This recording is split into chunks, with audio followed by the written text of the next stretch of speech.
Good evening, folks. This is Derek McAllister with the Grumpy Guy Show. This is episode number 15. What? No rain? Tonight we talk a lot about COVID and what the pandemic means. So stick around and hopefully you'll enjoy it.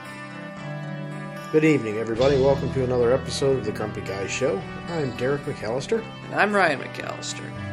So this may be the last one that we do with Ryan for a little while, as he's headed off to school later this week. And we haven't actually played around to set it up so that we can do a conference call or something like that and actually record it. So it may take us a little bit, but hopefully we'll figure it out. If not, I'll see if I can throw some guests in. But I really want to get this figured out because I have a couple of guests that I'd like to bring in that are out of state, so they can't join us. But then we could also have a few. One? Yeah, we have a couple. But we also have some of Ryan's friends that may want to join from time to time as a guest, and he'll be going to school with a couple of them, but there may be others that he's not going to school with that'd like to join us, so we'll get it figured out.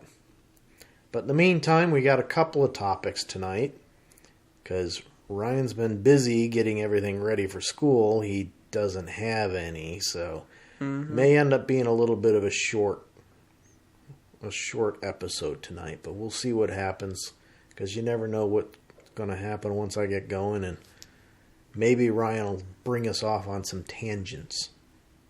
That's my specialty. So we'll start out talking about the COVID vaccines.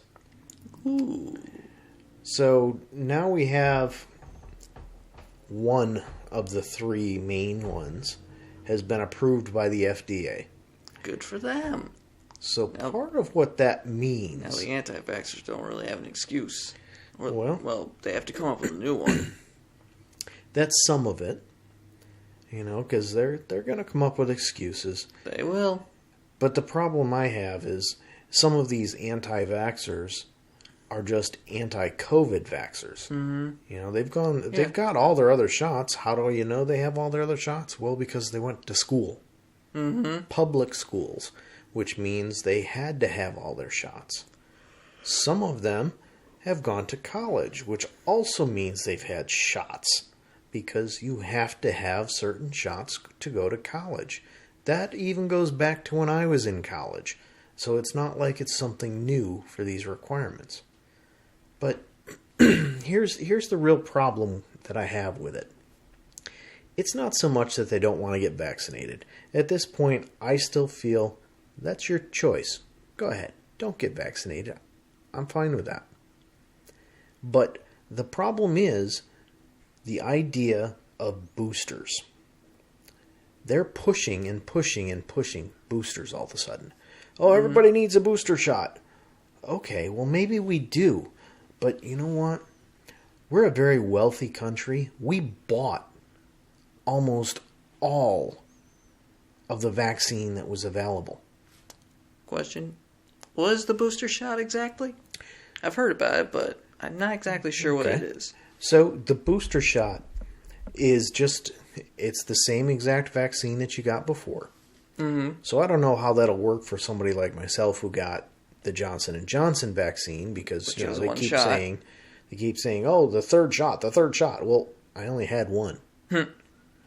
But somebody like you got two. You got two shots. Which one did you get? Pfizer. You got the Pfizer, which is the one that's been approved. Mm-hmm. So they're talking vaccines, a booster shot, which is a third shot of the Pfizer vaccine for you. Uh-huh. And I get it, you know, with all of these variants, the vaccine's wearing off, it's not as strong. Understand it. But the problem is, as I started to say, we as a country bought a very, very large amount of the vaccines. Mm-hmm. So much so that some of the poorer countries, and not necessarily poor countries, just the ones who don't have the finances that the United States has, can't afford to get vaccines. They can't afford to compete with the United States buying power. Just because the United States bought all of them. Exactly. And now, even though these countries are suffering because they can't get the vaccines, it's not so much that their citizens don't want the vaccines, it's they can't get the vaccines. So they're suffering, their hospitals are full, and here we are in the United States saying, oh, let's get a booster shot for everybody. Let's not. Let's talk about doing the humane thing and saying, you know what, you guys get your shots, and then we'll worry about booster shots. But no, we're only concerned about ourselves. Yep. And when I say we, I mean our government. Mm-hmm. You know, and this has nothing to do with the anti-vaxxer stuff or anything like that. This has like to do they with still the believe right in thing. Trump's America First crap. Yeah, you know, but I don't know. It's like Democrats believe in it. Yeah. Well, that's the thing. It's the Democrats that are pushing the booster vaccine. More than likely, what it really comes down to is they're pushing it because they're getting money from these companies. Typical thing, you know, just, let's line my pockets. Insurance companies and... Well, insurance companies are getting the short end of the stick because they're paying for all this stuff. I was going to say insurance companies and pharmaceutical companies. Those are the ones that own the politicians. Well, there's an awful lot of businesses that own politicians. It's mostly insurance companies and pharmaceuticals, right? No, not necessarily. But, you know, even without that, the humane thing to do would not be to push booster shots on a population that's already been vaccinated.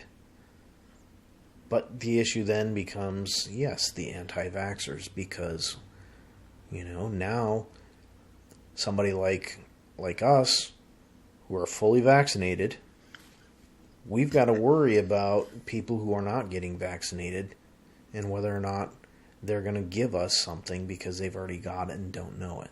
Mm-hmm. Yes, because we're vaccinated, it's less likely. It's less likely to hospitalize us, but... You know, it's way less likely to kill us. Yeah, and that's the whole thing. You know, I wasn't huge on the idea of getting them, but I looked at all the data, and the data said it doesn't really hurt to get it. Mm-hmm.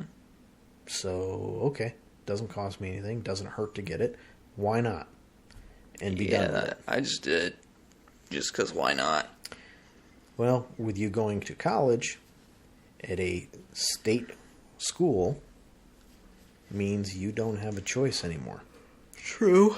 Which is the other thing when it comes to... I wasn't going to a private college anyway. Those are way too expensive. Most private colleges are actually requiring vaccinations now too. Oh, nice. But the whole thing is, with this FDA approval, what it's going to mean is now companies can start to mandate that you get vaccinated in order to work. And that's understandable. To a point. You know, to a point it is, but at the same time, you know, this is going to end up being like the flu vaccine. You know, I don't get the flu vaccine because I don't feel it's necessary. Neither do I. The flu is not as contagious as COVID, I don't believe. But, you know, the other thing is when you get the flu, you have even without being vaccinated, you have a very good chance of survival.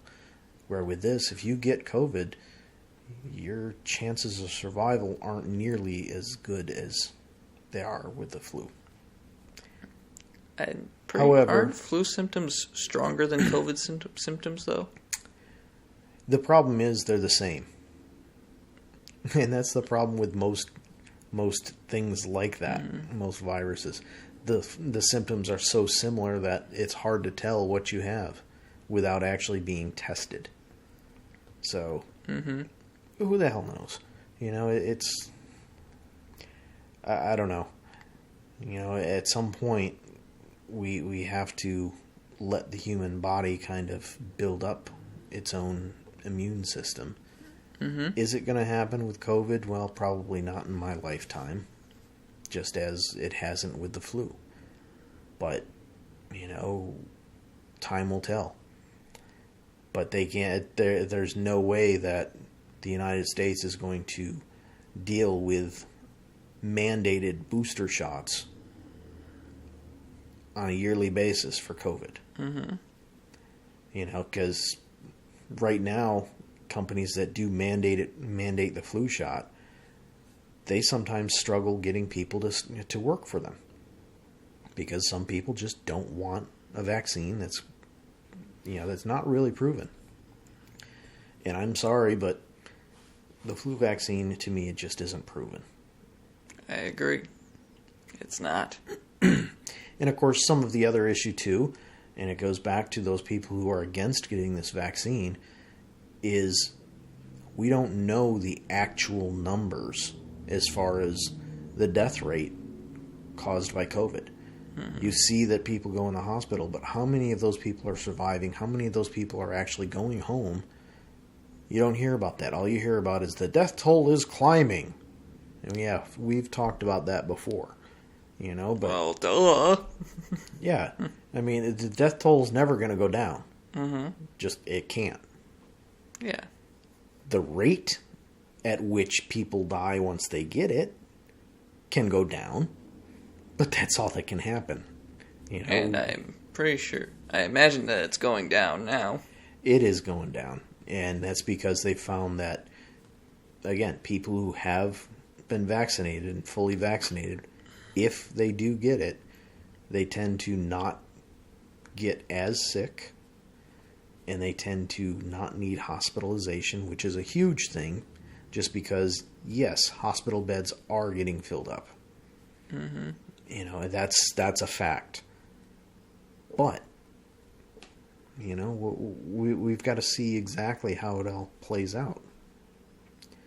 Mandated yearly vaccines are not going to fly.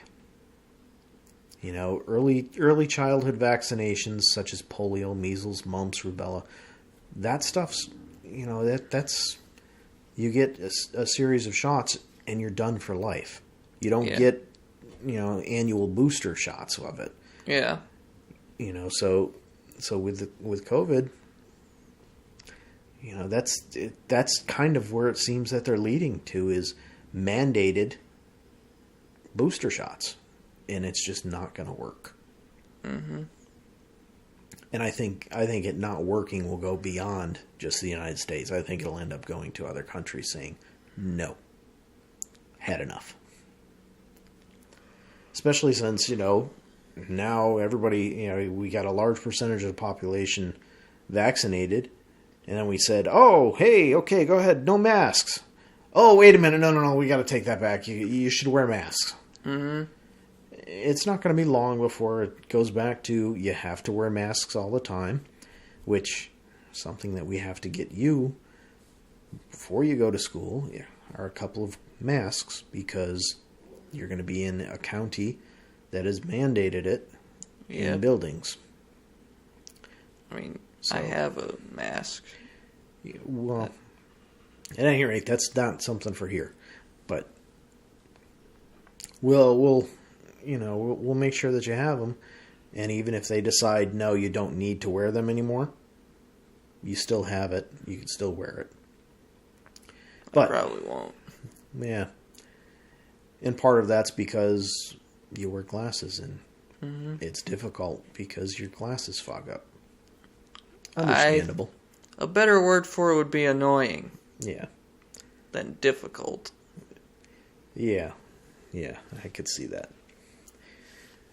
So that kind of leads us to our next topic. Now, if anybody wants to read the article, this is one that I actually have a link for. Ooh. I follow a tech journalist, Stephen Vaughan-Nichols. Mm-hmm. I've been following him for quite some time now. And he actually wrote an article. He's written several of them about the pandemic and the results of it. One of the things that he keeps telling everybody is plain and simple. Work from home is not going away anytime soon. That's not a bad thing. IT departments need to get used to the idea of working from home. So, he's been pushing this for about a year now. So, he's seeing the writing on the wall. Productivity is up for the most part. Mm-hmm. It's been found more and more that no, you don't need to have in-person meetings where you're sitting at the same table. Tools such as Google Meet or Microsoft Teams or Zoom, anything like that work quite well to have meetings. And because of the way that it works, you're still getting the personal interaction between people. Mm-hmm. You can share documents easier, which is something that's helped out. And of course, it's helping out the planet because number one, you're not driving back and forth to work. And number two, because you're sharing electronic documents, you're not printing out documents and handing them out. I can't tell you how many times they'd send something to us in email, and then somebody would print it out and take it around and put a copy on everybody's desk. Well, what's the point of sending the email if you're going to print it out? Do one or the other. But at any rate... redundant. So his latest article, and if I didn't say it, I'm going to put a link in the show notes. But his latest article is about companies such as Apple, Google, Facebook, Microsoft. I think it was Microsoft. But it's at least Apple, Facebook, and Google are talking about reduced pay for people who work from home. Mm-hmm. Now, there's already a discrepancy happening. For example, somebody doing my exact job who lives in New York City is going to make more than me at the same company. Not based on experience, but based on the fact that they live in New York City. Mm-hmm. So I sort of get that because, there's more competition in New York City than there is in Syracuse. But I sort of don't. And one of his points is they're doing the same work. We should be paid the same. As long as the quality of the work is the same and our experience is the same, we should be paid the same. So if somebody in New York City's got 10 years more experience than I do, okay, understandable. But if we both have the same amount of experience, we're both doing the same quality of work, we should be paid the same. Doesn't matter where we work. Now, the big problem that I have with this whole reduced pay for work from home, working from home is reducing the need for such large offices of these major companies. You look at Apple and Google, they've got these huge complexes all over the place. It's not just one major place. Not just one major complex in somewhere in California. Yeah, they're all over the place. And if you don't have people going into the office, you don't need such a large space. And if you don't have such a large space, that means that you're not paying as much in taxes, which means you save money. Oh, wait, there's the problem. Mm-hmm. It's the whole taxes. They get out of paying taxes anyhow, so it doesn't matter to them. But, at some point, some politician is going to actually say, I've had enough of giving these businesses all kinds of outs on taxes.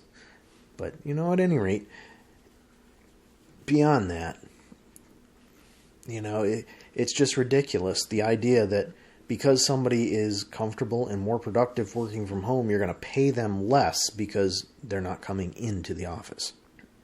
That's just stupid. As long as they're being productive, as long as they're getting their job done, what's the difference where they work from? There really isn't any.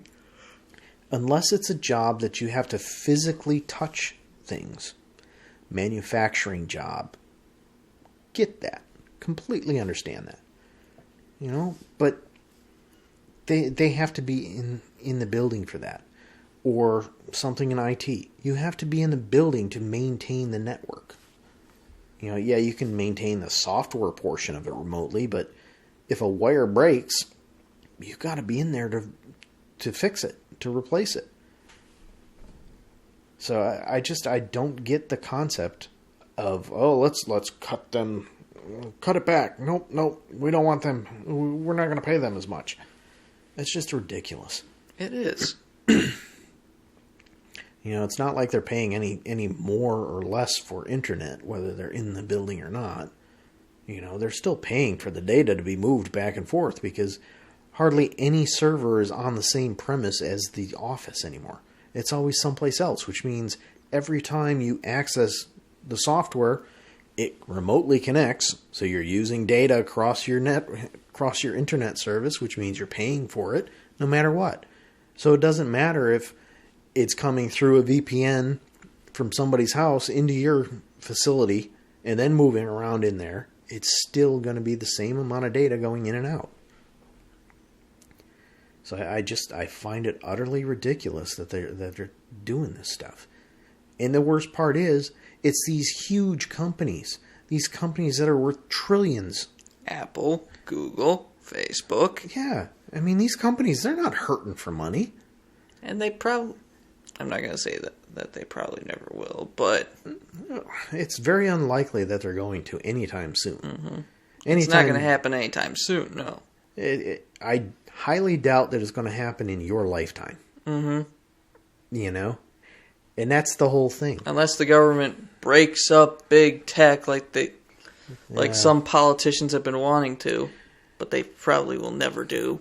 The politicians will never do that. They say that stuff, and the whole point of saying that is just to get reelected. Exactly. Oh, look, I'm standing up to the big guy. Till they slide some money in my wallet. So it doesn't do anybody any good other than getting them reelected because of the whole feel-good thing. Mm-hmm. And that's the problem. We've got so many people that are just falling for the feel-good stuff. That's unfortunately so few people understand. It seems to me that's how both Trump and Biden got elected. Yeah. Feel-good stuff. Yeah. And that's why it was a fairly close election the last time because, it was all feel-good stuff. And the problem is the Democrats pushed so hard during his term in office to get him out of office that people just said, you know what, I don't want to deal with that again. Mm-hmm. It wasn't necessarily that he was doing a horrible job. I don't want to deal with that. He was doing a mediocre job. Yeah, he wasn't doing any worse than the current president. Mm-hmm. And considering the fact that the last 2 years of his term was taken up by dealing with COVID, was it 2 years or was it a year? A year. Dealing with that, you get all of these, you get all these armchair politicians like Joe Biden saying, he handled that so wrong. He did everything wrong. And now you listen to Biden. Well, I can't tell you. I can't tell you when we're going to be able to go without masks and whether or not we're going to be able to go without booster. Well, no kidding. Now you know how he felt. You can look back at something. There's and the say phrase, you would have done it differently. Exactly. There's the phrase hindsight's 20/20 for a reason. Mm-hmm. Hindsight on every situation is always much, much better than in the moment. In the moment, you have to make decisions, especially as the president. You have to make decisions quickly and based on the information you're given. If you're given crap information, you make crap decisions. It's not just COVID. No, it's not. It's not at all. And there are times in the 2016 election, a bunch of candidates were asked about Iraq. Oh, I would have done that so differently. Yeah, well, that happened. That happened when George Bush went for his second term too. Mm-hmm. They kept saying, "Oh, I would have done that so much differently, and we should have done it different, and we should have handled it different." Well, yeah, maybe it could have been, but maybe, just maybe, we didn't know. We probably didn't know. Or maybe perhaps, by some slight chance, he made a decision that he thought was the right decision based on the information he was given. Funny how that works. It got him reelected. It wasn't. The decisions he was making were not about reelection. The decisions they he was weren't. making were about protecting the country. They just so happened to get him reelected. Yeah. You know, and most say that his second term came back to bite him in the butt. yeah. But, you know, the whole thing is, every politician, they are making decisions based on What they know at the time. You know, government moves very slowly as it is. Mm-hmm. If you were to wait, you know, if George Bush would have waited even 2 or 3 months to make a decision on something after 9/11, everybody would have been all over him for not making a decision. Mm-hmm. You know, the fact that he made a decision, made a quick decision, and did something, okay, well, he did something because he needed to as president. He needed to show that we weren't going to back down. We weren't going to run away. We didn't have our tail between our legs. He needed to do something, and he did something. You know, and now... And the results are questionable. Yeah. And they're all going to be Very questionable. debatable. Always going to be questions, always going to be debates. You could go back and debate things that were done way back in the beginning of the country. Mm-hmm. You know, you can debate what happened under Lincoln's presidency, where the federal government became more powerful. Mm-hmm. Before Lincoln, the federal government didn't have much strength at all. Now, the federal government is extremely strong. Some argue that that's a tough debate between Lincoln and Franklin Roosevelt for who was the most dictatorial president. Well, again, different circumstances. Exactly. You know, Lincoln was looking to reunite the country. Roosevelt was trying to save the country from basically collapsing and not falling apart because of the Depression. Yeah. Two completely different situations, and you can't really compare the two of them. And anybody who doesn't really know what happened and what the differences were. Mm-hmm. But at any rate, folks, so you probably heard the music starting up in the background. And that kind of means we're running out. That was quick. Well, you think it was, don't you? Yeah. It wasn't actually. Really?